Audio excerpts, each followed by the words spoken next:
Recentemente, o governo federal colocou no ar um site, um portal, para que as pequenas empresas e os microempreendedores individuais possam elaborar o seu PGR ou, mais ainda, elaborar a sua declaração de inexistência de riscos, que é um pré-requisito para atender a NR1 e também alguns requisitos do E-Social. E hoje nós vamos acompanhar esse portal, tá legal?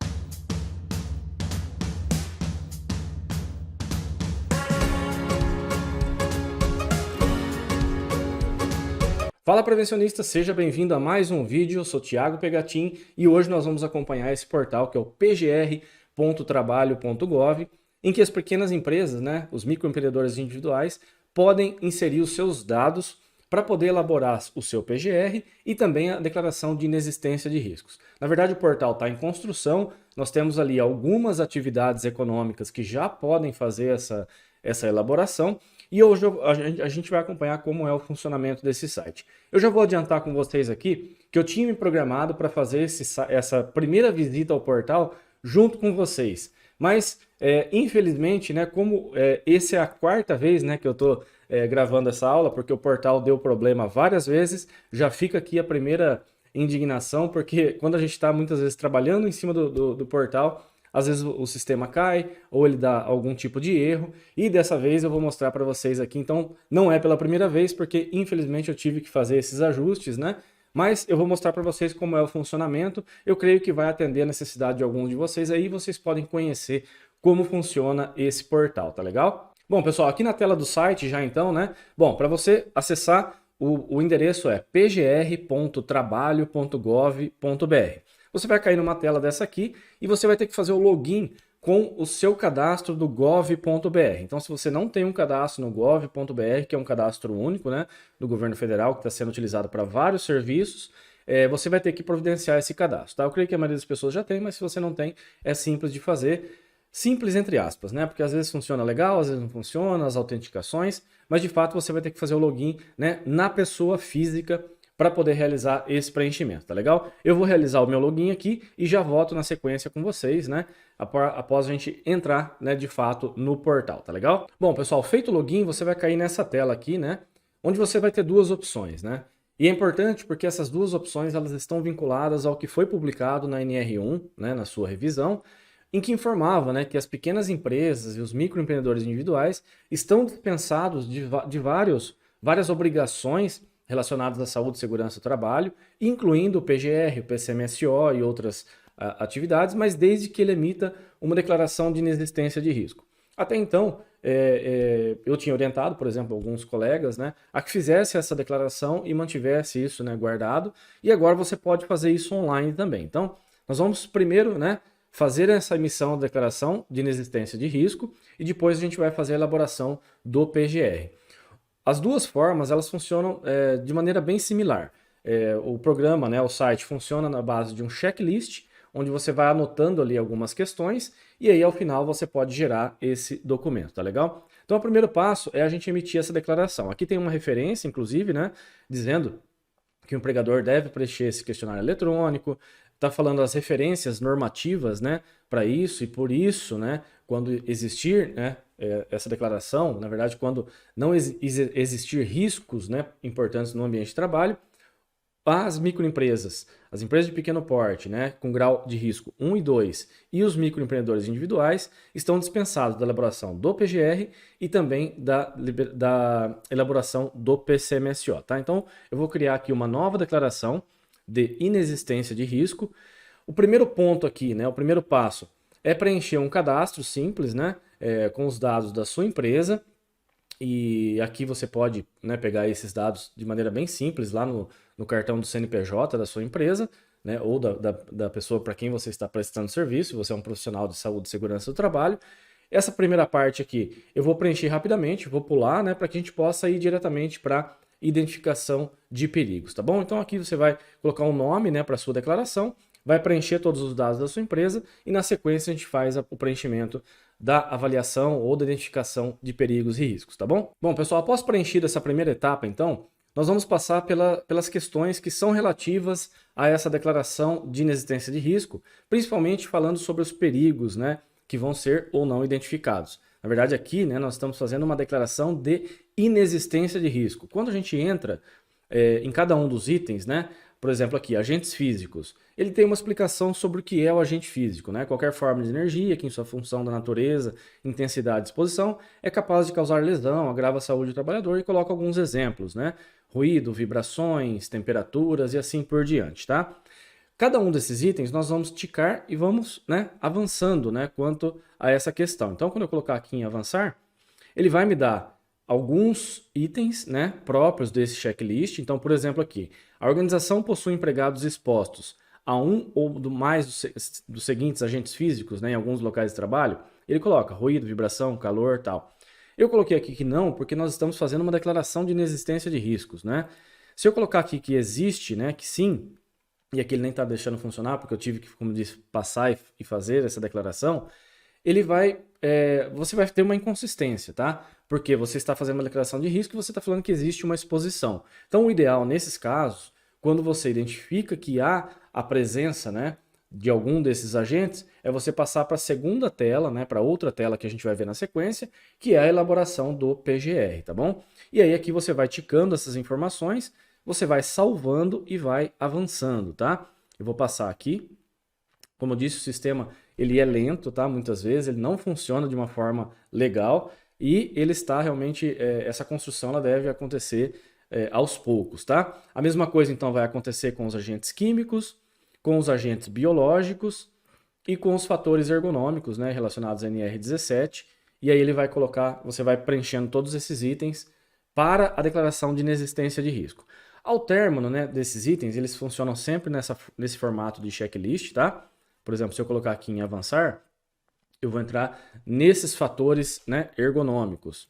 E que deveria entrar, né? E mais uma vez, né, o sistema ele não está deixando eu passar porque eu já fiz, né? Já, como eu disse, já tive que ticar esse item aqui. Mas de qualquer forma, a declaração de inexistência de riscos você vai passando por cada um e provavelmente não vai ter essa exposição.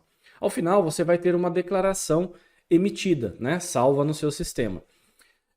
Vejam, mais uma vez, né, nós tivemos um erro, e aí o que acontece, né? Ao final disso, eu devo imprimir essa declaração. Para a declaração de inexistência de risco, até o momento que a gente está gravando esse vídeo, ela não está gerando o arquivo PDF. Ela está ficando salvo, mas ela não gera o arquivo PDF. E se você errou e quiser fazer dar baixa, por exemplo, na sua declaração, você pode vir aqui e colocar dar baixa na declaração, para que aí você possa gerar uma nova, tá? Se você gerar uma declaração, o sistema não vai deixar você colocar uma outra com o seu mesmo CNPJ cadastrado, tá legal? De qualquer forma, eu creio que em breve isso aqui vai estar funcionando adequadamente, né? Sem esses erros que aparecem a todo momento, para que você possa imprimir e deixar guardado essa declaração. A princípio, né, a orientação é que essa declaração esteja guardada para que quando você tenha uma fiscalização, quando seja solicitado em algum momento, você apresente esse documento, tá legal? Então, esse é o primeiro ponto, né? A declaração de inexistência de risco vai atender a um requisito legal da NR1, né? Que já tinha sido publicado e ainda estava faltando, né, esse modelo, que as empresas pudessem ter onde buscar essa informação. O segundo ponto é que nós podemos também elaborar no sistema aqui o PGR. E aí o PGR ele vai funcionar exatamente dessa forma. Você tem um checklist e você vai passando por todos os itens que estão relacionados à sua atividade econômica. Veja, quando você entra aqui, elaborar o programa de gerenciamento de riscos, aqui está falando um pouquinho sobre a ferramenta, né? Sobre como ela está sendo disponibilizada. E por enquanto nós temos aqui ainda, né, apenas para as atividades de açougue e peixaria, panificação e confeitaria e para as atividades rurais, os pequenos produtores rurais, que aí podem ficar bem amparados, né, com essa questão. E cada um deles, né, ele tem questões específicas para essa atividade, né, de acordo com algum levantamento que o governo federal fez nesse sentido. Então ele pegou os itens da norma para todos eles que você entrar, tá? Aqui tem um botão Inicie. Quando você clicar aqui, eu já vou mostrar para vocês como que isso funciona. Quando você inicia, você cai direto nos itens que são relativos, né, de acordo com as NRs, as normas regulamentadoras, pertinentes para aquela atividade econômica, tá legal? Eu já fiz alguns testes, né, por exemplo, em em panificação e confeitaria, e quando você entra, como eu disse, você tem itens específicos para isso. Eu vou colocar aqui uma atividade relacionada à atividade rural, né, ao PGTR. Então aqui está falando sobre como é a metodologia, a quem se destina, né, a identificação de perigos e avaliação de risco, definição de medidas e o relatório do PGE. Então, o passo a passo é basicamente esse. Você vai preencher os dados da empresa, você vai fazer toda a identificação dos perigos de acordo com as classes que ele vai apresentar para você, baseado nas normas regulamentadoras. Então, para cada item que você vai avaliando, ele vai te dar um item relativo a cada norma regulamentadora. Então, por exemplo, se é um item de máquinas e equipamentos, ele vai buscar lá na NR12. Se é um item relacionado aos fatores ergonômicos, ele vai buscar na NR17 ou na NR9 em relação aos fatores ambientais e assim por diante, tá? No mesmo sistema que a gente viu ali da declaração de inexistência de risco. Então aqui tem uma apresentação, né, que, como eu disse, ó, a ferramenta demora a carregar. Está falando da NR31, que é a norma relativa ao trabalho, né, rural. A metodologia, se você quiser visualizar a metodologia, ela não aparece legal, tá, pessoal? Ela fica... o tamanho, né, não está ajustado para a tela. Então, como disse, existem algumas inconsistências. Mas aqui fala, por exemplo, quando ele te dá uma avaliação de risco, se o risco for baixo, nenhuma ação corretiva é necessária. Se o risco for médio, uma ou mais ações corretivas são necessárias. E se o risco for alto, as ações elas são prioritariamente necessárias, tá? Você não vai fazer uma classificação de risco, apesar do método dizer aqui, né? Ele se baseia, né, nas questões de probabilidade e severidade, ele faz um cruzamento das informações, mas essas informações estão internas no sistema. Você não vai cadastrar qual é a probabilidade e severidade de acordo com o que você acha, de acordo com o que já está pré-cadastrado no sistema. O que eu acho particularmente ruim em relação a... porque você está supondo que todas as situações são iguais, tá? Nós trabalhamos, por exemplo, há muito tempo com esse tipo de avaliação de risco, né? Probabilidade e severidade. Porém, nós classificamos para cada situação, para cada perigo encontrado, né? Se é uma exposição baixa, média ou alta, se é uma severidade baixa, média ou alta, se existem controles efetivos ou não, tá? Mas aqui, de qualquer forma, para todos os itens, quando você selecionar um item, né, se existe aquele fator de risco ou não, ele vai te dar uma classificação de risco, tá bom? Eu vou fechar aqui, como eu disse, a tela não funciona de uma forma legal. E aí a gente vai começar com a nossa avaliação, tá? Iniciar. Aí eu vou para preparação, que eu vou cadastrar os dados da empresa, né? Vou colocar todos os dados aqui, CNPJ, razão social. O KNAI é muito importante, tá, pessoal? Porque o KNAI, ele vai pegar aqui para você as atividades que são relacionadas àquilo que você escolheu lá no início, tá? Então, como aqui nós estamos simulando um PGR para uma atividade rural, ele vai pegar aqui, ó, cultivo de plantas, cultivo de laranja, atividades pós-colheita, cultivo de melancia, de milho, de alho, enfim. Você vai pegar, então, você vai buscar o KNAI lá no CNPJ, né, a principal atividade econômica, mas ele vai relacionar aqui para você de acordo com a sua atividade inicial escolhida quando você entrou aqui no sistema, tá bom? Eu vou deixar isso aqui pré-preenchido, vou passar para que a gente possa, né, acelerar esse vídeo e mostrar para vocês como funciona a identificação e avaliação de riscos, tá bom? Cadastrados os dados da sua empresa, então, você vem para essa tela aqui, onde vai ter uma explicação sobre a questão de identificação de perigos e avaliação de riscos, né? Falando que é o perigo, um fator de risco ocupacional. Todos esses termos você vai encontrar na NR1. Nesse caso aqui, do Programa de Gerenciamento de Riscos no Trabalho Rural, você também tem muitas referências na NR31, tá? Então, dependendo da atividade que você está utilizando, né, que você está avaliando, você vai encontrar essa referência em diversas normas, tá bom? Então, aqui é uma tela explicativa e quando você colocar em avançar, você vai passar, assim como a gente viu lá na declaração de inexistência de risco, nós vamos passar fator de risco por fator de risco que estão relacionados a essa atividade, né? Então, vamos lá, fator de riscos ruído. Como vocês viram, né, o sistema dá umas travadas, né? Então, eu tive que fazer um pequeno cortezinho aqui, ó. Mas você vai dizer aqui, ó, se há alguma fonte de ruído intermitente ou não no ambiente de trabalho. Algumas atividades, né, quando você coloca sim, ele já te dá um exemplo aqui, né, ó, que são essas fontes, né, máquinas, furadeiras, policorte e assim por diante. E aqui você vai colocar uma descrição dos meios, né, de propagação, como que é essa caracterização nesse ambiente de trabalho. Quando você colocar não, ele também vai te dar essas informações, mas você não vai precisar colocar essa descrição, e o sistema está dando erro de novo, né? Você não vai precisar colocar essa descrição toda vez que você faz a caracterização, tá? A mesma coisa funciona para os agentes de calor, né? Quando você vai para um outro fator de risco, alguma fonte artificial geradora de calor no ambiente de trabalho, se você colocar assim, ele vai colocar alguns exemplos, né? Fornos, fornalhas, caldeiras, tá? E ele vai pedir para você colocar uma descrição aqui. Se você colocar não, ele tem esse exemplo aqui, mas ele não vai pedir que você coloque essa classificação, tá bom? Eu vou pegar aqui uma situação um pouquinho diferente, né? Em relação aos riscos químicos, mas funciona basicamente da mesma forma, tá? Só para vocês visualizarem, né, que toda vez que você entra, ele vai te dar uma série de questões ou uma ou algumas questões relativas àquele fator de risco. Por exemplo, ó, fatores químicos, ele te dá aqui, né, poeiras não fibrogênicas, poeiras fibrogênicas, agrotóxicos, óleos minerais, combustíveis. Então ele te dá alguns itens que estão relacionados com essa atividade de trabalho.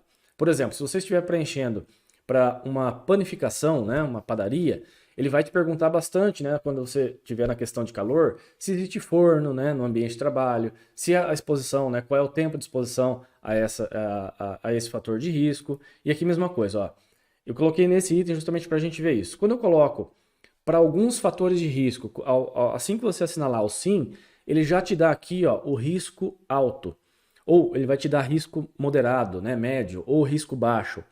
Isso faz parte da classificação de risco já existente no programa, tá? Então, se é utilizado agrotóxico, aditivo, adjuvante, produto no estabelecimento rural, ele já te dá um risco alto. E aí cabe a você colocar aqui, né, a relação dos produtos, a caracterização das atividades, a descrição, dados da avaliação quantitativa, né, a esses fatores de risco. Então, você precisa, para alguns itens do PGR, preencher esses dados, tá? Então, por exemplo, alguns itens relacionados como ruído, né? Quando você coloca que há a presença de ruído, ele vai te pedir essa caracterização e ele vai te pedir também as avaliações quantitativas. Então, vejam que para o pequeno, né, empresário, para ele preencher sozinho isso não dá. Então, você, profissional de saúde e segurança do trabalho, vai ter que fornecer essas informações e vai prestar esse serviço, né? Também, provavelmente daqui a alguns anos online, talvez, diretamente para os empresários, mas ele vai continuar precisando da sua atividade profissional, porque ele não sabe fazer essa caracterização. Se eu colocar aqui que não, ó, ele colocou risco baixo, né? E ele já fez isso automaticamente. Então, são utilizados esse tipo de agrotóxicos? Não. E ele já me dá uma classificação de risco, tá bom? Você pode colocar aqui embaixo uma orientação, ó, complementar em relação a esses aditivos. Na verdade, aqui o sistema já está dando, né? Ó, herbicida, utilizado para controlar plantas invasoras, né, daninhas, inseticida, destinado a eliminar insetos e assim por diante. Essas orientações básicas complementares, elas também, em alguns momentos, podem ser complementadas por você, né, na sua atividade descritiva. Então, você vai colocando todos esses itens aqui, ó, relacionados a acidentes, aos riscos químicos, vou continuar aqui, ó, fatores ergonômicos, né, que é o nosso principal mote aqui do canal, né, nosso principal objetivo. Ele vai te dar aqui algumas questões complementares, tá? Bem no final do questionário, algumas questões complementares. Então ele vai perguntar se há exposição a riscos ou fatores ergonômicos. Para algumas atividades, como é o caso da panificação, quando você vai item por item, ele vai abrir esse questionário. Por exemplo, nos fatores ergonômicos, ele vai perguntar se há levantamento de cargas, se há a questão de ajuste em máquinas e equipamentos, ele vai perguntar se há posturas inadequadas ou esforço físico, se essa carga está distante. Então ele vai pegar alguns itens que estão presentes na norma e ele vai trazer para que você possa ticar um por um.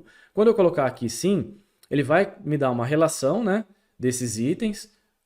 Por exemplo, atividades que são realizadas necessariamente em pé, que exigem sobrecarga muscular dinâmica ou estática, e aí você precisa colocar aqui embaixo a caracterização. Você vai descrever o porquê que existem, né, ou quais são esses fatores que estão presentes nessa atividade que você está avaliando, tá? Se você colocar aqui que não, ele vai deixar essa informação, mas você não precisa necessariamente preencher esses dados aqui embaixo, tá bom? Aqui você pode colocar algum comentário e ele também tem algumas orientações aqui complementares, né?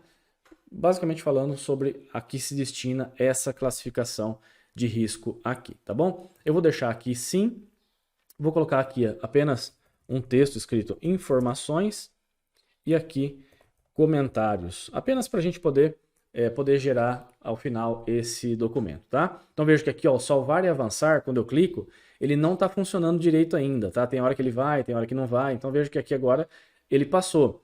E aqui ele entrou nos riscos específicos, como eu disse para vocês. Ó. São adotadas medidas de prevenção administrativas ou organizacionais para controles dos fatores ergonômicos em relação ao esforço físico, né? Quando a gente clica aqui, ele vai perguntar também se existem essas medidas. Ó, atividades que exigem maior esforço físico são desenvolvidas no período da manhã ou final da tarde, porque no campo nós temos essa questão da exposição do sol, tem as pausas, né, muitas vezes que tem que ser cumpridas, né, por conta da temperatura. Se a temperatura atinge um certo ponto, muitas vezes a atividade tem que parar e assim por diante, tá? Então aqui a gente vai preencher todos esses itens, tá? Relacionados aos fatores de risco. Aqui são, deixa eu ver aqui, ó. O fator ergonômico, que é o último, ele é o item 35. Então são 35 itens que cada um deles, né, ou a maior parte deles, quando você entrar nele e você clicar em avançar, você vai ter alguns subitens que tem que ser preenchidos de acordo com o NR1 e com o NR31 no caso do trabalho rural. Feita a identificação de riscos, né, no caso do trabalho rural aqui nós temos as ações de preservação da saúde ocupacional dos trabalhadores. No caso da panificação, da peixaria, esses itens vão ser diferentes, tá? Mas aqui nesse caso ele vai ter uma série de itens, né? Se eles acontecem no ambiente de trabalho. Então, por exemplo, aqui, se há exames complementares, né? Deixa eu entrar aqui só para a gente mostrar um exemplo, né? Algum trabalhador é submetido ao exame clínico ou exame complementar em razão da atividade laboral que desempenha, então você vai colocar aqui sim ou não, e aí ele vai te pedir, né, as informações complementares ou os comentários caso eles sejam necessários. Isso tem, ó, exames de risco de mudança de função, exames de retorno ao trabalho, exames demissionais, descrição dos perigos no ASO, né? Até porque é uma coisa que tem sido cobrado muito das empresas no trabalho rural, que é os riscos, né? Os fatores de risco eles estejam presentes no ASO, né? O médico encarregado do exame e assim por diante. Ó, várias ações de prevenção à saúde, né? Ou ações de saúde ocupacional. Se tem caldeiras ou vasos de pressão, ele vai te trazer mais alguns itens. Medidas de proteção pessoal, ele vai te dar aqui uma série de fatores que estão relacionados às medidas de proteção individual. Ó. Falando aqui, claro, prioritariamente, né? As medidas de proteção elas devem buscar eliminar o risco, depois minimizar ou melhorar isso de forma coletiva e, por último, as medidas de proteção individual. Então ele vai te dar aqui, em relação às medidas de proteção pessoal, se tem fornecimento, se tem os dispositivos, né, corretos de fornecimento. Em relação aos agrotóxicos, ele vai te pedir uma listagem. Em relação à ergonomia, a mesma coisa, né? Quais medidas são feitas, né, nesse ambiente de trabalho para que possa ser minimizado as questões relacionadas ao trabalho. E aqui ele te dá uma série de referências, né, algumas referências. A ergonomia, por exemplo, ele tem aqui se foi realizado a análise ergonômica preliminar, avaliação ergonômica preliminar. Então, foi realizado o levantamento preliminar das situações de trabalho que demandam adaptação das características psicofisiológicas dos trabalhadores. Você vai colocar aqui que sim, é um risco baixo, ou não, é um risco médio, ele vai te pedir para que isso seja feito. Então, vejam que existe um link aqui já, né, para você que é ergonomista, né, mesmo as pequenas empresas está sendo solicitado que seja feito esse levantamento preliminar, que pode estar contemplado aqui nesse PGR ou de acordo com a sua avaliação lá, de acordo com a NR 17, tá bom? E aí assim vai, eu não vou passar por todos os itens, porque no caso do trabalho rural ele é extremamente longo, né? Ferramentas manuais, silos, espaços confinados, esses itens são em maior ou menor quantidade de acordo com a atividade econômica, mas para todos eles a rotina que você vai fazer é essa. Funciona sempre assim, na base do checklist. Você vai fazer o preenchimento basicamente de sim ou não, de acordo com o item da norma. Para alguns deles, ele já vai te dar, como aqui a gente viu, a classificação no ato, né? Se eu colocar aqui que sim, foi elaborado, o risco para esse item específico é baixo. Se eu colocar aqui que não, ele vai falar que na falta, né, vai prejudicar todo o processo de identificação e avaliação de riscos, e ele vai te dar como risco médio, aí você vai precisar fazer a caracterização, e muitas vezes, inclusive, você vai precisar colocar valores de medição, tá? Como a gente viu anteriormente. Por exemplo, para ruído, se você falar que existe exposição, né, que provavelmente em algumas atividades vão existir, você vai ter que colocar ali qual foi a medição. Assim funciona também com os produtos químicos, tá bom? E aí, trabalho em atura, edificação rurais e assim por diante. Uma vez que você termina de fazer essa identificação de riscos, você tem a definição de medidas. E a definição de medidas nada mais é do que o plano de ação. É você gerar o plano de ação com base naquilo que você identificou. Então, quando você coloca aqui, ele vai ter uma explicação aqui falando principalmente para o risco médio e alto, né, que você deve ter ações, que você deve propor essas ações de acordo com aquilo que você encontrou. E aqui ele vai te dar todos os itens do questionário, aquilo que a gente viu, né, que a gente já passou. Aqui, é claro, eu não preenchi, eu só fui pulando basicamente, né? Então ele colocou aqui, ó, eu coloquei, se tem uma fonte de ruído, né, contínuo, intermitente no ambiente de trabalho, a resposta foi não. Então, teoricamente, aqui você não precisaria ter uma ação, tá? Mas independente, se você quiser, em qualquer um dos riscos que você apontou, criar uma ação, você vai, né, entrar nesse item aqui e vai definir qual é a sua ação, qual é o plano de ação. Inclusive, eu vou fazer um corte rapidinho. Eu vou colocar um desses itens aqui só para a gente mostrar como que funcionaria na hora de você cadastrar essa ação. Vou voltar aqui, né, na identificação e avaliação de riscos, tá? De perigos e riscos. Bom, pessoal, voltando aqui então, cadastrei aqui um risco, né, relacionado aos que eu já tinha mostrado para vocês, os agrotóxicos, né, aditivos e adjuvantes utilizados. Então, quando eu clicar aqui, né, e vejam que aqui eu vou ter algumas medidas sugeridas, né? Por exemplo, adotar medidas de prevenção, como já está descrito lá no PGR. Eu fiz algumas descrições para depois a gente tirar o relatório, mas aqui quando você vem aqui embaixo, ó, adicionar mais ações, aqui você pode criar uma nova proposta. Veja que apareceu esse botãozinho aqui em cima, né? Nova proposta. Eu vou clicar aqui no mais e eu vou descrever aqui, né? A medida de prevenção, tá ok? Eu vou colocar aqui medida de prevenção, o nome da pessoa responsável, vou colocar aqui Tiago, a prioridade vou colocar aqui como média, a data início vou colocar aqui dia 30 de maio de 2022 e o prazo para conclusão vai ser 30 de junho de 2022, tá? A forma de acompanhamento, vou colocar aqui como relatório, só para... Claro, você vai ter que elaborar melhor esses textos, né, de acordo com o que você vai criando no seu plano de ação. A ação foi atualizada, né, eu salvei, graças a Deus isso aqui funcionou, tá? E aí nós temos aqui como voltar para você fazer isso para cada uma das medidas, caso você não tenha feito lá atrás, né? Aqui é para você colocar justamente isso, quais são as datas, né, que você precisa para os itens que são necessários alguma ação. E aí quando a gente vai para o relatório do PGR, vamos ver se a gente vai conseguir gerar, né, o nosso dado aqui. Duas coisas que eu vou poder gerar aqui, ó, o inventário de riscos e o plano de ação. O inventário de riscos é basicamente todos os riscos listados, né, que você gerou. Eu vou colocar aqui como baixar PDF, vamos ver se vai funcionar, tá? E quando a gente vai... esse documento, na verdade, o inventário de riscos junto com o plano de ação, é o principal instrumento de gestão que nós temos para controle dos riscos no ambiente de trabalho, tá? A gente vai monitorar a partir disso, justamente, ok? Então, vou colocar aqui. Ele já deu o que eu tinha, porque eu tinha gerado, né, um item anterior. E aqui ele vai dar, né? Eu tive que gerar, né, na pessoa física, porque eu já tinha gerado o PGR na pessoa jurídica. E aqui ele vai te dar dessa forma, tá? Aqui estão os dados. Alguma fonte de ruído, né, contínua, intermitente no ambiente de trabalho, a exposição à fonte de ruído. Então ele vai ele vai te mostrar todos os itens do questionário, né, do checklist, e ele vai trazer isso na forma de um inventário. Aqui é o risco que a gente colocou como presente, né? Aqui ele vai te dar, ó, a relação dos agrotóxicos, eu coloquei só aqui agrotóxico 1, a caracterização, as medidas de prevenção e os dados da avaliação quantitativa, caso eles existam, tá bom? Como não é o plano de ação, ele não traz aqui para a gente as datas, né, e as medidas que nós cadastramos lá no final. O inventário de riscos é basicamente um resumo do questionário, só com o que você disse, sim ou não, se existe ou não, quais são esses riscos que estão presentes no ambiente de trabalho, tá legal? Vamos tentar gerar então o nosso plano de ação. Ele vai ser basicamente a mesma coisa, tá?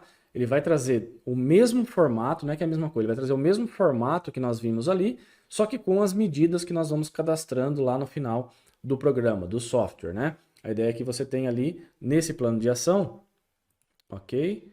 Vou salvar aqui, vou abrir, tá? E ele vai te dar a mesma coisa, ó. Todos os riscos, de acordo com o número, né? Lá do questionário, se há alguma fonte de ruído, vejam que são muitos, né? Ele vai trazer aqui basicamente aquilo que eu preenchi, Nesse caso aqui ele não trouxe todos, porque eu não preenchi todos, ó, vários deles ficaram sem preenchimento.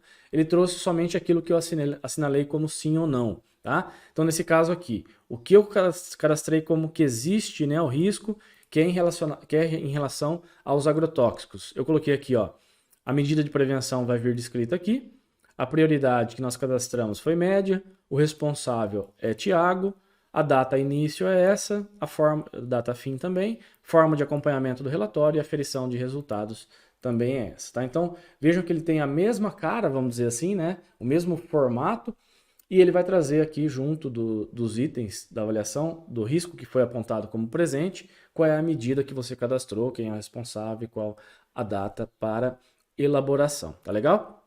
E aí você tem aqui nos seus relatórios, né, você tem as declarações de inexistência de risco, que elas vão ficar nesse espaço aqui. Então, tá vendo essa declaração que nós criamos, né, está aqui. E os relatórios de gerenciamento de risco também vão ficar aqui, só que com uma dificuldade, tá? A declaração de inexistência de risco, por enquanto, nós não estamos conseguindo editá-la, tá? Quando você cadastra, você não consegue mais voltar para ela. Para a avaliação do PGR, né, que nós cadastramos aqui, isso ainda foi possível. Ó, quando eu clico, ele volta para cá. Então, ele está deixando que isso aconteça. Mas a declaração de inexistência de risco, não. Então, esse painel aqui é um painel de gerenciamento, onde você vai ter ali, né, os seus dados, as suas empresas, ou as suas avaliações, para que você possa gerar esses documentos durante, né, o preenchimento e atender o que está pedindo lá NR1, NR17, NR31, todas as normas de saúde e segurança do trabalho, tá legal? Bom, pessoal, antes de finalizar esse vídeo, eu queria fazer algumas considerações aqui com vocês, tá? Eu tinha, né, reservado, como já mencionei, para ter essa primeira experiência junto com vocês. E isso era para sair já semana passada, e infelizmente por conta desses erros, né, inclusive aconteceu alguns aqui nesse vídeo, ao vivo, né, durante a gravação, não foi possível, né? Eu tive que refazer algumas coisas, tive que tentar, essa é a quarta vez que eu estou, né, gravando esse conteúdo, então isso não foi possível. Então uma crítica que se faz, já de cara, que eu faço ao sistema, é que ele não é estável, né? Ele tem muita instabilidade, ele com frequência aparece erros, ele não funciona direito algumas funcionalidades, como gerar a declaração de riscos, né? Vocês viram que isso não é possível. Então, ele é um sistema que está em desenvolvimento, mas eu creio que algumas ações poderiam já estar melhor polidas, né? Para que as pessoas já pudessem realizar esse preenchimento. Outra coisa que eu acho que falta aqui, poderia ter um ambiente de teste para que você possa cadastrar uma empresa fictícia e entender o funcionamento do sistema antes de partir para o preenchimento, uma vez que algumas vezes ele não está deixando você editar. Por exemplo, a declaração de inexistência de risco, ele não está deixando editar, então eu tenho que excluir aquela declaração e fazer uma nova, tá? Para o PGR, pelo que a gente viu aqui, ele ainda está deixando que isso aconteça, está permitindo que você entre para fazer a edição. Agora, é claro que existem alguns pontos positivos, né? Você ter um ambiente, né, do próprio governo federal, onde as pequenas empresas, microempreendedores individuais podem cadastrar na forma que o governo espera receber esses dados, é uma facilidade. Porém, diante do que a gente viu aqui, né, e alguns itens que a gente foi passando bem rapidamente, né, vocês viram que são muitos itens, não tem como o pequeno empresário fazer isso sozinho, vai continuar precisando da sua assessoria aí, né, profissional de saúde e segurança do trabalho para fazer esse preenchimento, e vai precisar de outros documentos, né? Que é uma coisa que, a princípio, a necessidade de simplificação foi alvo, né, de algumas reformas das normas de segurança do trabalho, porém, alguns itens, né, específicos lá da norma estão pedindo várias coisas, né, relacionadas às medições, a itens quantitativos. Então, na verdade, para algumas atividades econômicas eu creio que não vai mudar muita coisa, tá? Vai continuar precisando exatamente de como se fazia antes. Mas, de qualquer forma, é um mecanismo, né, para que você possa gerar isso online e, como eu já mencionei, na forma que o governo espera receber. Porque se ele cadastrou dessa forma, ele espera receber essas informações neste formato, tá? Eu, particularmente, não gosto, né, do formato que gera ali o PGR, uma sequência de riscos ali listados. o plano de ação fica muito ruim, na minha opinião, de se visualizar, de acompanhar, de fazer uma gestão, mas é o que nós temos ali, né, disponível para o microempreendedor e para as pequenas empresas. Eu acho que principalmente você que tem uma pequena empresa e que não há, né, a presença desses riscos, né, você tem riscos muito baixos no seu ambiente de trabalho, vale a pena emitir a declaração de inexistência de risco para que você possa ficar amparado e atender a NR1. Desde que ela foi publicada, ela já tinha esse item ali em específico e agora você tem a opção de fazer isso diretamente no sistema, tá legal? Quanto a elaborar o PGR aqui ou não, aí fica realmente em aberto. Não vou dizer que isso aqui é melhor nem pior, tá? É só uma ferramenta disponível que o governo está colocando no ar, na verdade já foi publicada há um certo tempo e eu estava aguardando esse momento para poder testar aqui com vocês, tá legal? O que vocês acharam? Vocês acham que é uma ferramenta que vai vingar, que ela precisa ainda de muita coisa, que não vai dar certo, como tantas outras medidas que a gente já vê, né, que acontecem nessa área de saúde e segurança do trabalho? Deixa seu comentário aqui para que a gente possa ampliar essa discussão. E se esse vídeo foi importante de alguma forma, não saia dele sem deixar aqui o seu gostei e confere se a sua inscrição está ativa para que você possa receber sempre esses conteúdos em primeira mão, tá legal? Já me estendi demais, vou ficando por aqui, pessoal. Um forte abraço, até o próximo vídeo e tchau!